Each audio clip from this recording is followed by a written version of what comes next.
All right, our last storyteller has been a Grand Slam champion, and he is the only alias that we allow on stage. RattleBone Jones.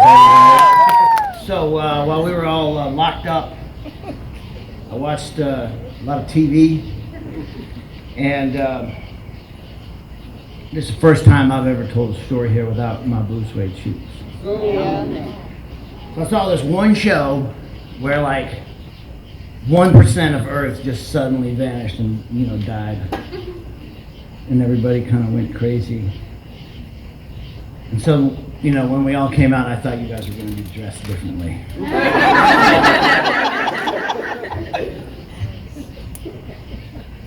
I'm in the injustice business.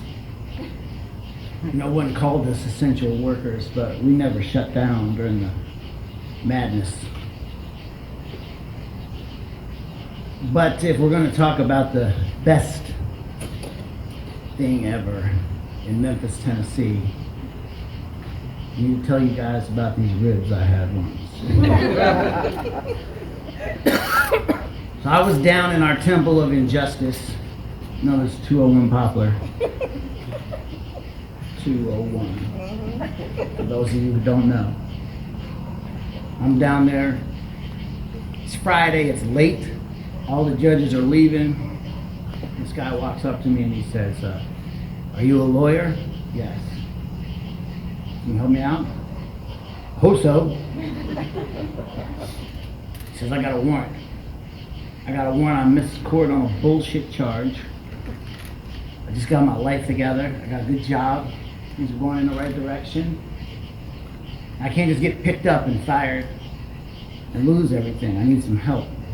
Can you help me get this warrant off of me? And I said, okay, hope so. He said, what's your fee? I was really just going to help the guy, but since he asked, I said, you got $100? Because I was Friday afternoon hoping to go out to lunch and get some ribs. He said, okay, gives me $100. Turns out the last judge still there. It's his judge. And I kind of get all the paperwork to the courtroom as fast as I can. And the judge goes, okay, we'll take one more case. And this friend of mine, who's I just saw for the first time in 20 months, turns out to be the instrument of prosecution for the evil empire known as the state of Tennessee. He takes one look at the paper and he says, well, this is a bullshit charge. I haven't even seen the paper yet. He says, Judge, get the warrant off this guy. Case dismissed.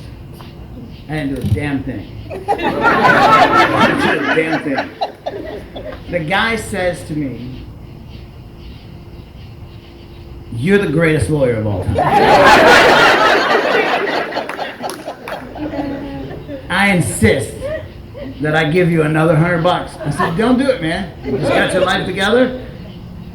You're going in the right direction. Keep that $100. Buy yourself some ribs. I already feel bad about the last $100. He says, no, this is important to me. I really feel like you've done something for me. I said, I assure you. I have done nothing for you. He says, consider it a tip. I said, actually, I took tips for a long time to pay for school, but in this job, I don't take tips. Keep the money. Please. He gives me the $100 and just turns and walks away. I've never seen the man again the rest of my life. I felt bad about that $100. I said, I'm going to take this $100. I'm going to do something good with it. I'm going to pay it forward. And the next day was the Cooper Young Festival.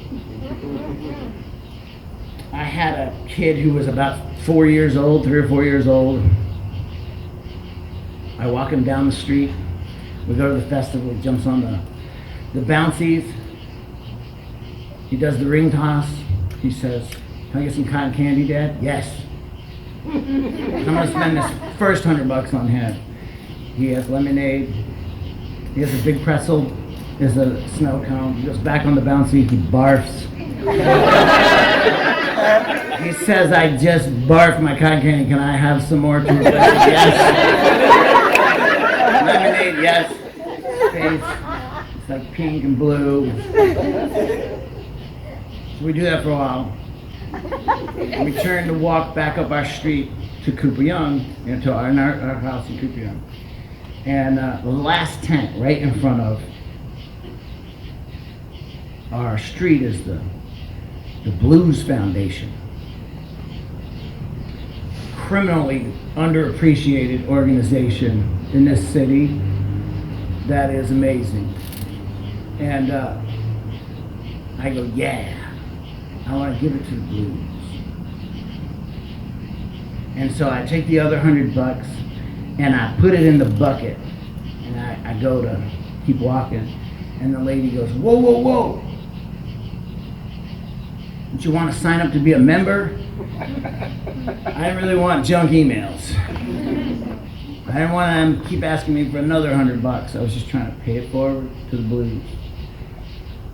And I said, nah, I just want to give you $100. And she says, well, can we have your phone number? Why don't you just take the $100? And she said, well, you seem like a cool guy. How do we let you know when there's a good blues show in town? And then I was like, damn. Maybe I should give her my phone number. So I had just listened to a blues song by a cat named Guitar Shorty. Guitar Shorty played in Ray Charles Orchestra in Seattle. I married a girl. She had a little brother who thought Guitar Shorty was the coolest.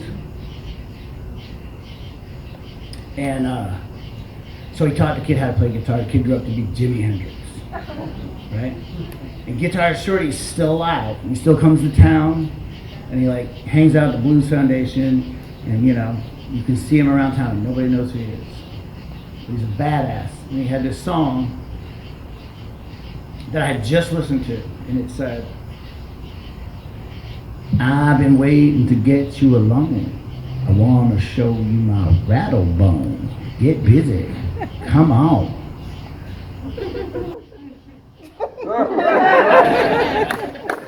And so they said, what's your name? And I didn't really want to tell them my name and have them send me emails, but I did want to know about a blues show, so I wrote down RattleBone Jones. Meant to be an anonymous donation. And a couple months go by, and I'm having a bad day at 201. Bad day. Judge calls me up, he says, I need your help. We can't get anybody to be this guy's lawyer. And I'm kind of the sociopath whisperer. So I'm the guy. And so they bring this guy, I swear to you, they bring this guy on a gurney, like Hannibal Lecter, and he's got a ball gag in. He'd just been sentenced to 60 years in prison for shooting a man on Christmas Eve in front of his children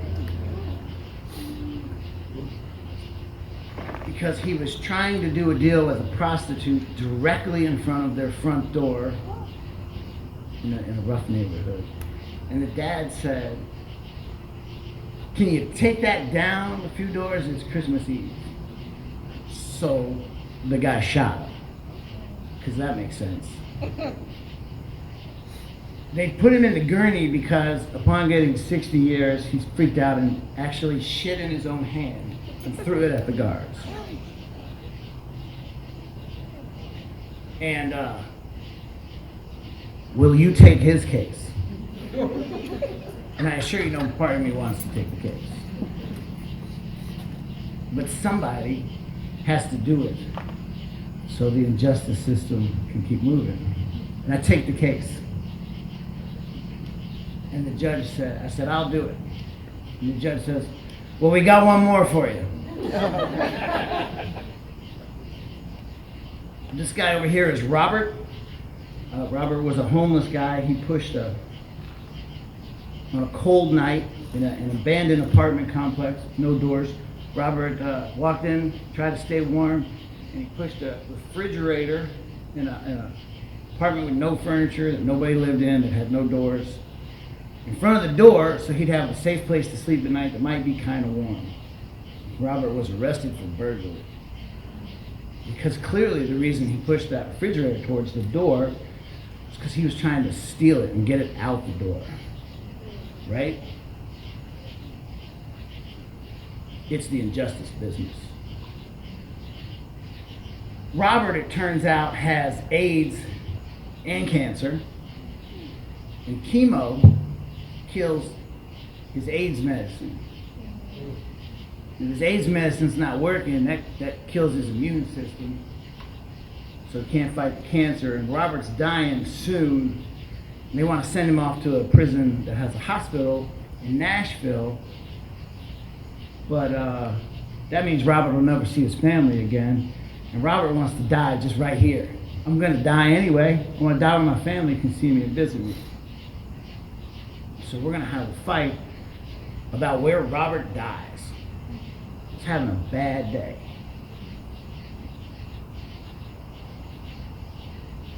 And I walked out of the room, and I swear to God, I said out loud, I got some good karma coming my way. In that exact moment, my hip started buzzing. I answered the phone, and the person on the other end said, hello? May I speak to RattleBone Jones? And that could only mean one thing. There's a good blues show coming up. Speaking. Well, RattleBone, you're the grand prize winner. You've won the grand prize of a trip to the Caribbean on a cruise with 40 of the best blues actors in the world. And I said, get the fuck out of here. That shit does not happen in my life. Certainly not in 201. Certainly not after the day I was having. About a minute later, I was like, and all I was thinking was, that motherfucking Blues Foundation sold my number to somebody. That is exactly why I did not want to fill out that form. And my phone rang again. RattleBone is the Blues Foundation, and we put all our members' names in a hat and draw a grand prize, and you won. And this is real. Okay. So you get to go on this cruise. 40 of the best blues acts in the world. All you gotta do is tell us your real name.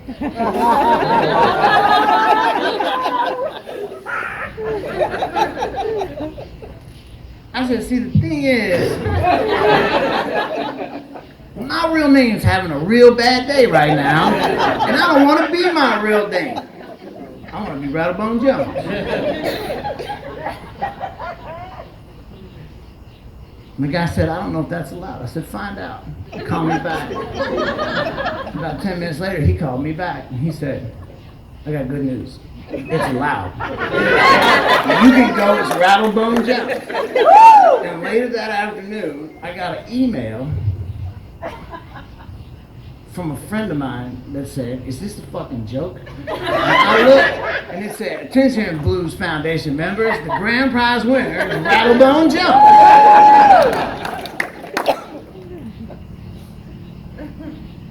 So I'm like, when's the cruise leave? They're like, next month. What the fuck? How am I supposed to, how am I supposed to plan for that? Like, I'd be back here for Robert and Hannibal Lecter. You know? So I moved some stuff around, and I started asking friends, and nobody would go with me. Okay? Nobody. Not even my lovely wife over here. So I don't even like the blues. What?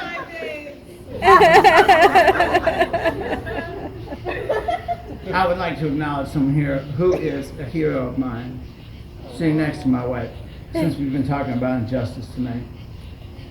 But my friend Jessica, it's her birthday. Jessica is the executive director, head lawyer of the Tennessee Innocence Project. She was down here today trying to flip the injustice system back to where it should be. And for her birthday, instead of driving back to Nashville, she wants to stay and hang out at Spillit. So I'm glad it's back. Even if I'm dressed inappropriately, like I'm in a death cult.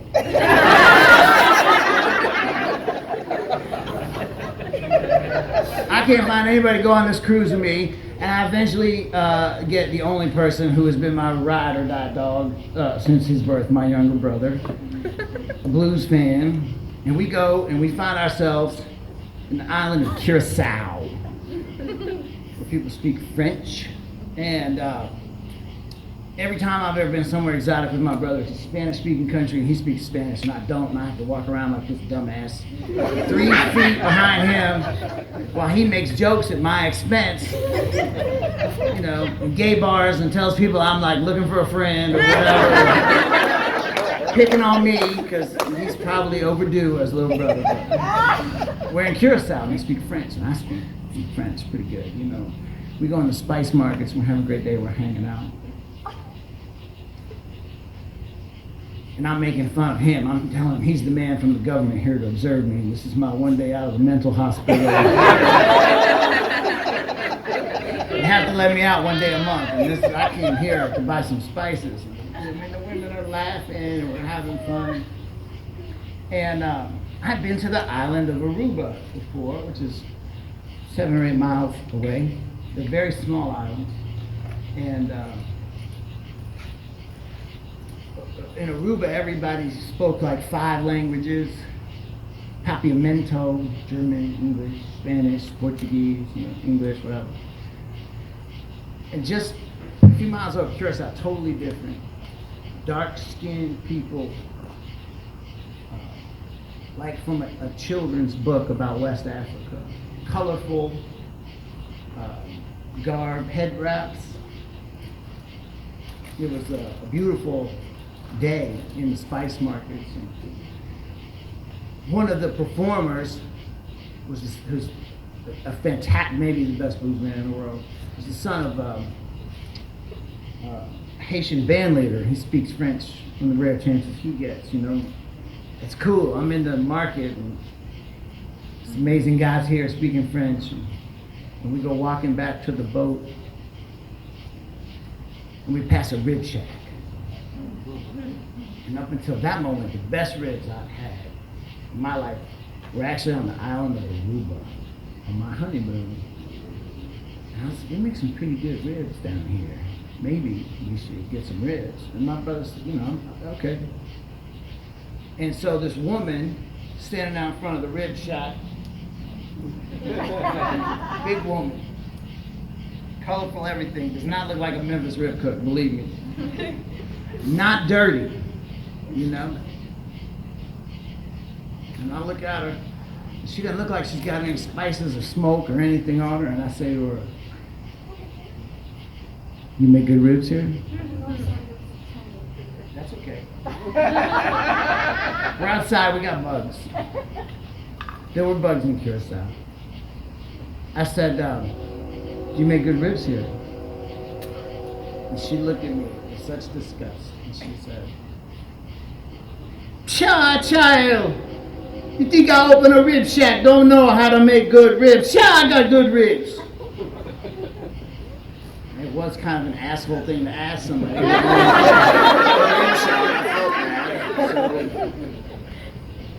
I said, you know, I mean, I know good ribs. She said, "What you know about good ribs?" I said, "I'm from Memphis." She said, "Where is this Memphis?" I said, "Memphis, you know where Elvis from. You never heard of Elvis?" She said, "Yeah, I heard of Elvis. I I never heard of this Memphis, America. Where is this Memphis, America? I said, well, it's in a place we call Memphis, Tennessee. What they know about ribs in Memphis, America? I said, we have the world championships in Memphis, America.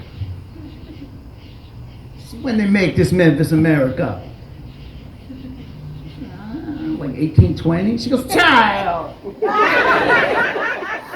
They make a Curacao 1496. We've been making ribs 350 years more than this Memphis, America. What you know about ribs?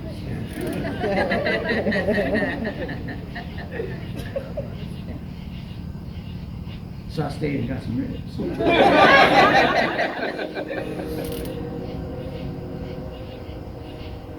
They were the best ribs. And my brother and I looked at each other and we knew we had to get another rack of ribs.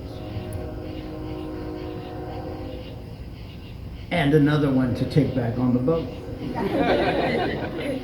And then this blues singer sat next to us, and he knew they were good ribs. And he got a second rack of ribs to take on the boat. And the ribs were so good that I saved the bones. And I wrapped them up in napkins, and I put them in my pockets, and I walked back to the boat, and when I got to the gangplank, they said, do you have anything to declare? And I thought about Hannibal Lecter, what was probably going to be what I looked like if I told him I had a pocket full of bones. And so I said, no. There was a Mardi Gras party that night on the boat. And I cleaned up my bones. And I took broken guitar strings and I made a bone necklace. And I became RattleBone Joe.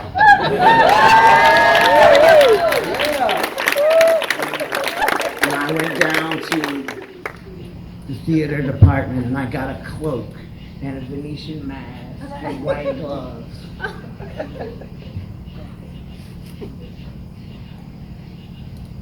And I marched in the Mardi Gras parade. And I rolled the bones and told people's fortunes. And I swayed to the rhythm of the blues and the ocean. And I was a million miles from 201 Poplar. And I became RattleBone. I came back and I told that story to my friend, neighbor, Valerie, and I gave her my bones. I gave her one of my, she said, can I have a bone? I saw like some good bones. I said, yeah, she took out a bone, she started playing it on her guitar like a slide. She's got really thin fingers and she's playing the slide. And even though she'd been playing shitty Midtown coffee shops for $10, she took the bones and she kind of hid it. And so another band said, hey man, we heard about those bones. Can we have a few? And they hid it too. And for 10 years, I've been giving my bones away to the blues musicians of Memphis, Tennessee. I have one left. It's my last one. And when I stand up to try to save somebody from injustice, I'm standing there in a courtroom with my blue suede shoes. I keep my RattleBone Jones and my good mojo from the best ribs I ever ate in my life.